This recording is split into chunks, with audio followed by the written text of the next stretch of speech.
ماضی اور مستقبل میں سفر کرنا ممکن ہے؟ کیا حقیقی دنیا میں ایسا ہو سکتا ہے؟ کیا ہم کبھی ٹائم مشین بنا سکتے ہیں اور ماضی بعید میں یا مستقبل بعید میں سفر کر سکتے ہیں اور اپنے پوتے پڑ پوتے کو دیکھنے کے لیے ان کے زمانے میں پہنچ سکتے ہیں؟ اس سوال کا جواب دینے کے لیے یہ سمجھنے کی ضرورت ہے کہ وقت اصل میں کیسے کام کرتا ہے۔ اس بارے میں ماہرین علم طبیعیات یقین سے کچھ نہیں کہہ سکتے۔ اب تک ہم اعتماد کے ساتھ جو کہہ سکتے ہیں وہ یہ ہے کہ مستقبل میں سفر کرنا قابل حصول ہے، لیکن ماضی میں سفر کرنا یا تو انتہائی مشکل ہے یا بالکل ناممکن ہے۔ آئیے دنیا کے معروف سائنسدان البرٹ آئنسٹائن کے نظریہ اضافت سے بات شروع کرتے ہیں، جس میں جگہ، وقت، کمیت اور کشش ثقل کی وضاحت کی گئی ہے۔ نظریہ اضافت کا ایک اہم نقطہ یہ ہے کہ وقت کا بہاؤ مستقل نہیں ہوتا۔ وقت حالات کے لحاظ سے تیز یا سست ہو سکتا ہے۔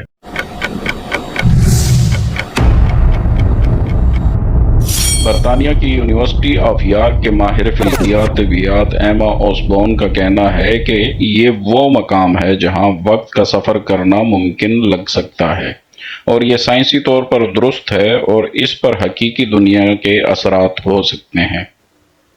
جدید سائنس اپنی تحقیقات کو بنیاد بنا کر اس کائناتی سچائی تک رسائی حاصل کر چکی ہے کہ رفتار میں کمی و بیشی کے مطابق کسی جسم پر وقت کا پھیلنا اور سکڑ جانا اور جسم کے حجم اور فاصلوں کا سکڑنا اور پھیلنا قوانین فطرت اور منشاء خداوندی کے عین مطابق ہے۔ رب کائنات نے اپنی آخری آسمانی کتاب قرآن مجید میں طی زمانی اور طی مکانی کی بعض صورتوں کا ذکر فرما کر بنی نوع انسان پر یہ واضح کر دیا ہے کہ انسان تو 20ویں صدی میں اپنی عقل کے بلبوتے پر وقت اور جگہ کے اضافی تصورات کو اپنے حیطہ ادراک میں لانے میں کامیاب ہوگا۔ قرآن مجید میں 2 صورتوں کا ذکر ہے، جن میں ایک طی مکانی اور دوسری صورت طی زمانی ہے۔ طی مکانی لاکھوں کروڑوں کلومیٹر کی وسعتوں میں بکھری مسافتوں کے ایک جنبش قدم میں سمٹ آنے کو اصطلاحاً طی مکانی کہتے ہیں، اور صدیوں پر محیط وقت کے چند لمحوں میں سمٹ آنے کو اصطلاحاً طی زمانی کہتے ہیں۔ خدائے قدیر و خبیر نے اپنے برگزیدہ انبیاء اور اولیاء عظام میں سے کسی کو معجزہ اور کرامت کے طور پر طی زمانی اور کسی کو طی مکانی کے کمالات عطا کرتا ہے، لیکن حضور رحمت عالم صلی اللہ علیہ وسلم کا سفر معراج معجزات طی زمانی اور طی مکانی دونوں کی جامعیت کا مظہر ہے۔ سفر کا ایک رخ اگر طی زمانی کا آئینہ دار ہے تو اس کا دوسرا رخ طی مکانی پر محیط نظر آتا ہے۔ معراج النبی صلی اللہ علیہ وآلہ وسلم کے دوران ان معجزات کا صدور نص قرآن و حدیث سے ثابت ہے، جن کی صحت میں کسی صاحب ایمان کے لیے انحراف کی گنجائش نہیں۔ جیسا کہ حضرت سلیمان علیہ السلام ملکہ سبا یعنی بلقیس کے تخت کے بارے میں اپنے درباریوں سے سوال کرتے ہیں، جس کا بیان سورہ نمل میں موجود ہے۔ حضرت سلیمان علیہ السلام نے فرمایا، اے دربار والو، تم میں سے کون اس ملکہ کا تخت میرے پاس لا سکتا ہے قبل اس کے کہ وہ لوگ فرما بردار ہو کر میرے پاس آ جائیں۔ ملکہ سبا یعنی بلقیس کا تخت دربار سلیمان علیہ السلام سے تقریباً 900 میل کے فاصلے پر پڑا ہوا تھا۔ حضرت سلیمان علیہ السلام چاہتے تھے کہ ملکہ سبا جو مطیع ہو کر ان کے دربار میں حاضر ہونے کے لیے اپنے پائے تخت سے روانہ ہو چکی ہے، اس کا تخت اس کے آنے سے قبل ہی سر دربار پیش کر دیا جائے۔ قرآن مجید کہتا ہے، سورہ نمل، ایک قوی ہیکل جن نے عرض کیا، میں اسے آپ کے پاس لا سکتا ہوں قبل اس کے کہ آپ اپنے مقام سے اٹھیں، اور بے شک میں اسے لانے پر قادر ہوں۔ قرآن مجید کی اس آیت کریمہ سے یہ بات ظاہر ہوتی ہے کہ سیدنا سلیمان علیہ السلام کے دربار کے ایک جن کو قاعدہ طی مکانی کے تحت یہ قدرت حاصل تھی کہ وہ دربار برخاست ہونے سے پہلے 900 میل کی مسافت سے تخت بلقیس لا کر حاضر کر دے، لیکن حضرت سلیمان علیہ السلام کو اتنی تاخیر بھی گوارا نہ ہوئی، اور اس موقع پر آپ کا ایک صحابی آصف بن برخیہ، جس کے پاس کتاب اللہ کا علم تھا، خود کو حضرت سلیمان علیہ السلام کی خدمت میں پیش کرتا ہے۔ اس انداز کو قرآن کریم نے اس طرح بیان فرمایا ہے۔ سورہ نمل۔ پھر ایک ایسے شخص نے عرض کیا جس کے پاس آسمانی کتاب کا کچھ علم تھا کہ میں اسے آپ کے پاس لا سکتا ہوں قبل اس کے کہ آپ کی آنکھ آپ کی طرف پلٹے۔ پھر جب حضرت سلیمان علیہ السلام نے اس تخت کو اپنے پاس رکھا ہوا دیکھا تو کہا، یہ میرے رب کا فضل ہے۔ حضرت سلیمان علیہ السلام کا ایک برگزیدہ صحابی آنکھ جھپکنے سے پیشتر تخت بلقیس اپنے نبی کے قدموں میں حاضر کر دیتا ہے۔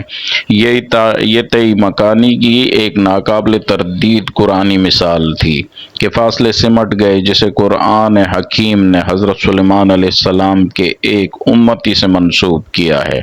اگر اس کرامت کا صدور حضرت سلیمان علیہ السلام کے ایک امتی سے ہو سکتا ہے تو اس بات کا بخوبی اندازہ لگایا جا سکتا ہے کہ نبی آخر الزماں صلی اللہ علیہ وآلہ وسلم کی امت کے نفوس قدسیہ کے کمالات کی کیا حد ہوگی۔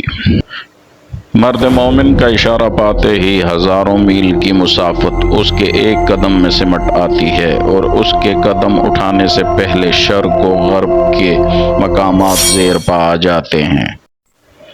قرآن کریم ہر علم، حکمت اور دانائی کا سرچشمہ ہے جو کائنات کے رازہائے سربستہ کو ذہن انسانی پر منکشف کرتا ہے، اور اس میں شعور و آگہی کے ان گنت چراغ روشن کرتا ہے۔ تئی زمانی کا ذکر بھی آخری الہامی کتاب میں پوری وضاحت کے ساتھ موجود ہے۔ اصحاب کہف اور حضرت عزیر علیہ السلام کے واقعات تئی زمانی کی خوبصورت مثالیں ہیں۔ ان دونوں واقعات اسی کرۂ ارض پر وقوع پذیر ہوئے، اور تئی زمانی کے حصول کے لیے سماوی کائنات یعنی آؤٹر کوسموس میں روشنی کی رفتار سے سفر نہیں کیا گیا، مگر پھر بھی ظہور قدرت الہیہ کا نظارہ کیا عجیب ہے کہ وقت تھم گیا اور مادی اجسام بھی محفوظ رہے اور صدیوں پر محیط عرصہ بھی بیت گیا۔ قرآن حکیم تئی زمانی کی مثال اصحاب کہف کے حوالے سے یوں بیان کرتا ہے کہ 309 سال تک وہ ایک غار میں لیٹے رہے، اور جب سو کر اٹھے تو انہیں یوں گمان ہوا گویا وہ محض ایک دن یا دن کا کچھ حصہ سوئے رہے ہیں۔ قرآن مجید اس محیر العقول واقعے کو ان الفاظ میں بیان کرتا ہے۔ سورہ کہف۔ ان میں سے ایک کہنے والے نے کہا، تم یہاں کتنا عرصہ ٹھہرے ہو؟ انہوں نے کہا، ہم یہاں ایک دن یا اس کا بھی کچھ حصہ ٹھہرے ہیں۔ 309 سال گزر جانے کے باوجود انہیں یوں محسوس ہوا کہ ایک دن بھی نہیں گزرا۔ ان کے اجسام پہلے کی طرح تر و تازہ اور توانا رہے۔ تئی زمانی کی یہ کتنی حیرت انگیز مثال ہے کہ مدت مدید تک اصحاب کہف اور ان کا کتا غار میں مقیم رہے،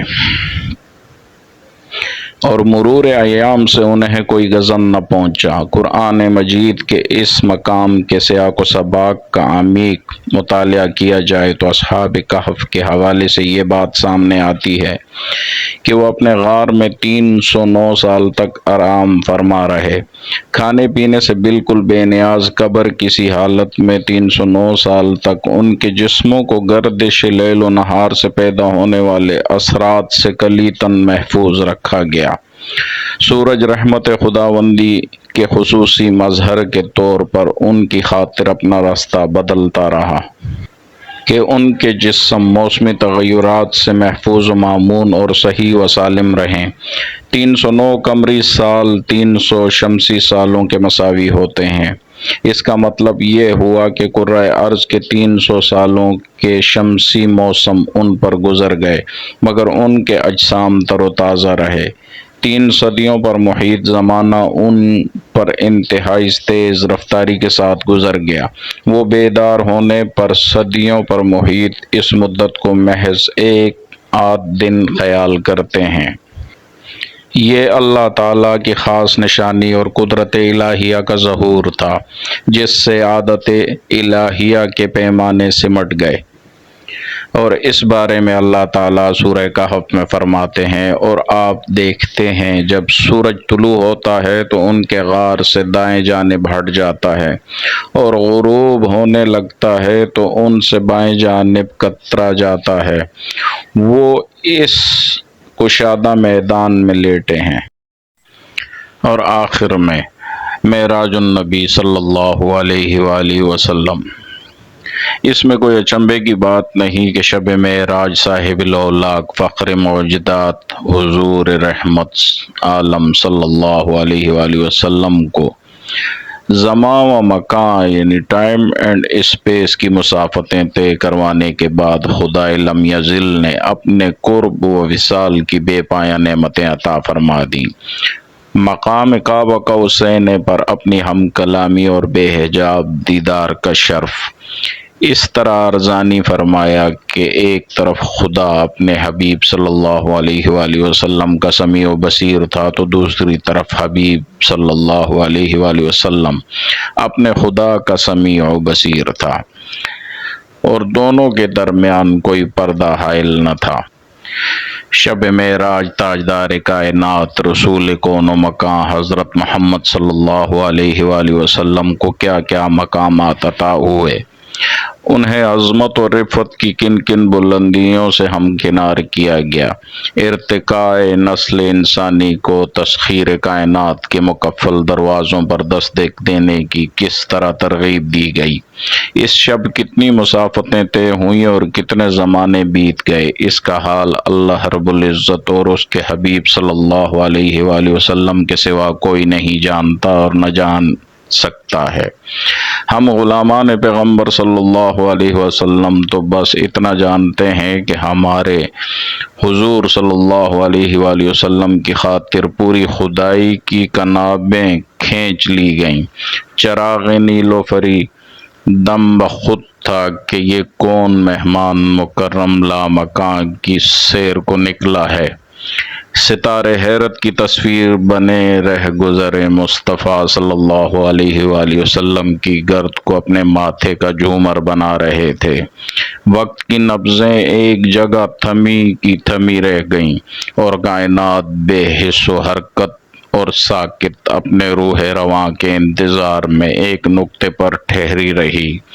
حضور صلی اللہ علیہ وآلہ وسلم کے زمانہ نبوت میں عقل انسانی نے کرۂ ارض پر محیط فضا کے غلاف کو عبور کرتے ہوئے چاند پر پہنچ کر معجزہ معراج مصطفیٰ صلی اللہ علیہ وسلم کے امکان کی نشاندہی تو کر دی، لیکن اس منزل تک پہنچنا معجزہ ہے، اور سیارگان فلکی تک پہنچنا اس کی منزل تائید اور سفر معراج کی توثیق ہے، فرمان مصطفیٰ صلی اللہ علیہ وسلم کی تصدیق ہے، اور یہ تائید و توثیق فقط نشاندہی کی حد تک ہے، کیونکہ اگر عقل انسانی بھی منزل مصطفیٰ صلی اللہ علیہ وآلہ وسلم تک پہنچ جائے تو پھر نبوت کا معجزہ ہی باقی نہ رہے۔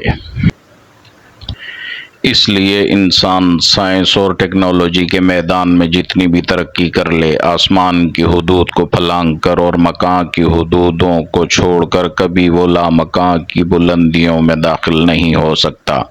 سفر معراج کے نقوش پاک کو چومنا اور اس کا مقدر بن سکتا ہے، لیکن منزل مصطفیٰ صلی اللہ علیہ وآلہ وسلم تک رسائی روز قیامت تک اس کے لیے ممکن نہ ہو سکے گی۔